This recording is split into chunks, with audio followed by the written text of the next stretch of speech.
بسم اللہ الرحمن الرحیم۔ السلام علیکم ورحمۃ اللہ وبرکاتہ۔ سورۃ نمل میں آتا ہے فَإِنِّي غَفُورٌ الرحیم۔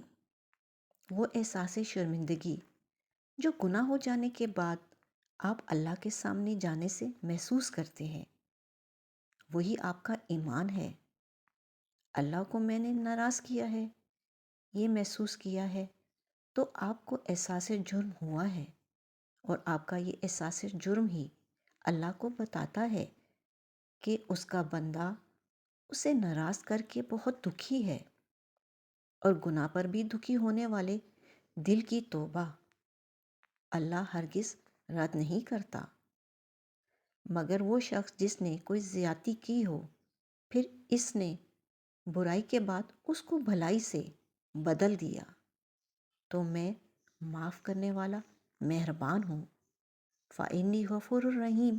بے شک آزمائش جب ختم ہونے والی ہوتی ہے نا، تو اس وقت وہ اپنی انتہا پر چلی جاتی ہے، جیسے طوفان اپنی انتہا پر جا کر ایک دم ختم ہو جاتا ہے، جیسے رات کے سب سے تاریک حصے کے فوراً بعد اجالا ہو جاتا ہے، ویسے ہی ہر چیز اپنی انتہا پر جا کر ختم ہو جاتی ہے۔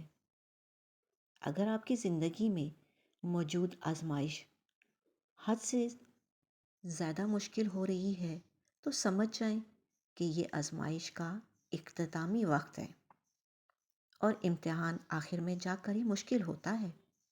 آخر میں ہی آپ کے ایمان، توکل اور صبر کا سب سے بڑا امتحان ہوتا ہے، اور پھر آپ ثابت قدم رہیں، اور جیسے ہی برداشت ختم ہوگی تو ایک دم سے آزمائش ختم کر دی جائے گی اور اجر بھیج دیا جائے گا۔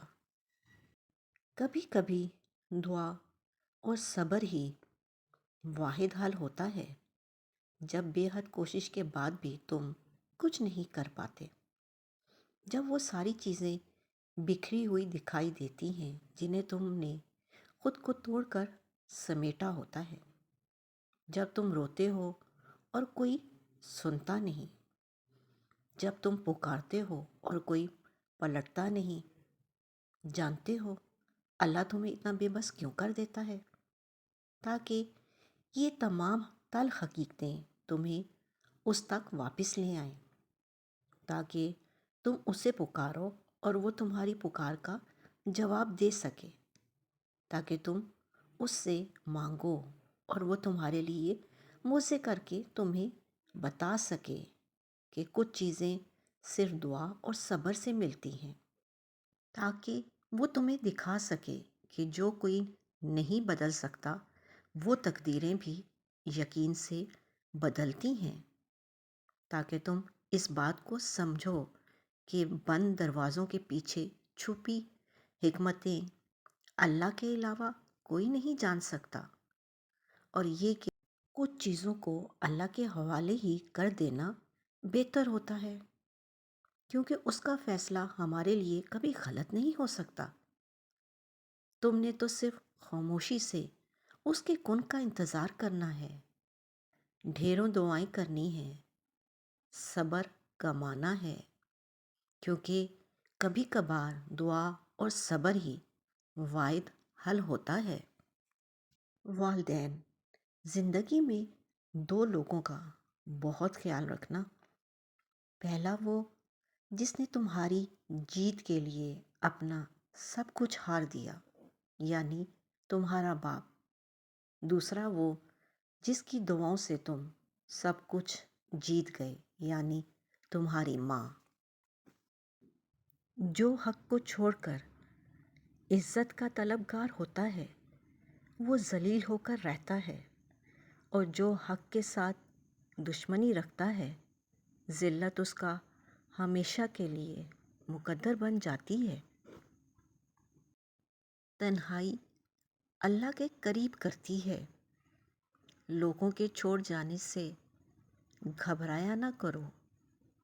جب ساتھ کوئی نہ ہو تو دل خود ہی اللہ کی طرف رجوع کرنے لگتا ہے، ہم خود ہی اپنی باتیں اللہ سے شیئر کرنے لگتے ہیں۔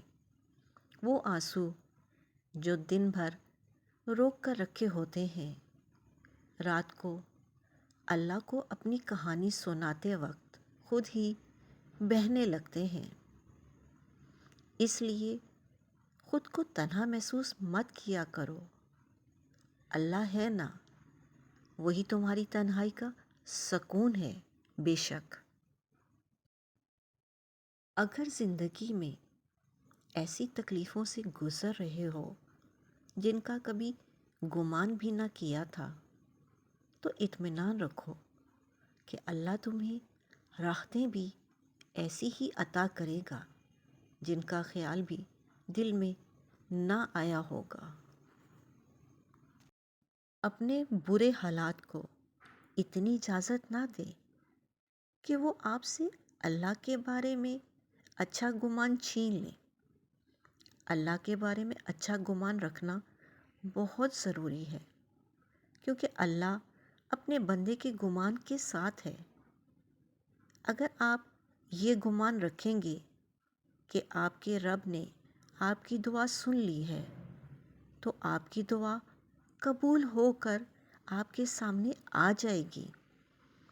اگر آپ یہ گمان رکھیں گے کہ آپ کا رب آپ کے ساتھ ہے، تو اس مشکل گھڑی میں آپ تک اللہ کی مدد پہنچ جائے گی۔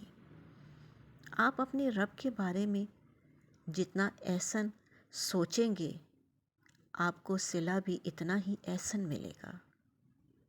اس لیے خود کو اپنے رب کے بارے میں عمدہ گمان رکھنے کی عادت ڈالیں۔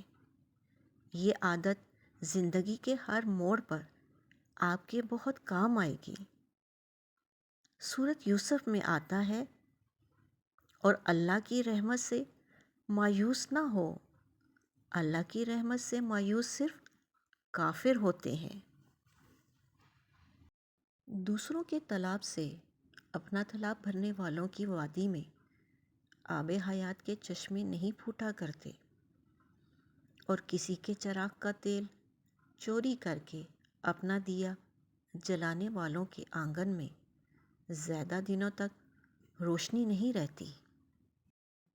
جب کوئی کام تمہاری مرضی کے مطابق ہو جائے تو شکر ادا کرو کہ اللہ نے تمہاری مرضی کو اتنی اہمیت دی، اور اگر تمہاری مرضی کے خلاف ہو تو اور زیادہ شکر ادا کرو کہ اب وہ اللہ کی مرضی سے ہوگا، جو تمہاری مرضی سے بہتر اور افضل ہے۔